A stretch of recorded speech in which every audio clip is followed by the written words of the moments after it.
Aka 8-mart kuni kenayimga nima sovg'a olishni bilib yurgan bo'lsangiz, sizga tavsiyani zo'rin topib qo'yganman. 8-mart kuni bilasiz, gullarning narxi 150 ming so'm, 200 ming so'mlik gullaringiz 1,5 million, 2 million so'm bo'lib ketadi. 10 barobar qimmatiga.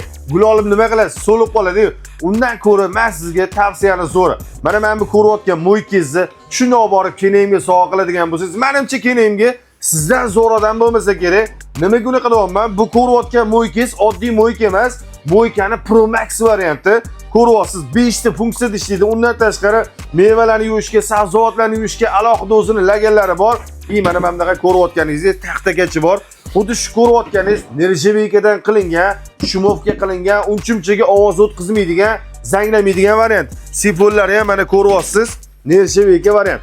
Xuddi shu ko'rayotganingizni siz uchun skidkaga 850 ming so'mdan tashlab yubordik. O'zi ko'p do'konlarda 900 ming so'm, 1 million so'm, 100 dollarga sotilyapti. Biza 8-mart munosabati bilan xuddi shu ko'rayotgan mo'ykangizni 850 ming so'mdan skidkaga tashlab yubordik. Menimcha bosib yuboradigan joyi kenayimga borib shunday qo'yib beradigan bo'lsangiz, sizdan zo'r odam bo'lmaydi. Agar sizga boshqacharoq mo'ykalar kerak bo'ladigan bo'lsa, do'konimizda mo'ykalarga assortiment juda ham katta.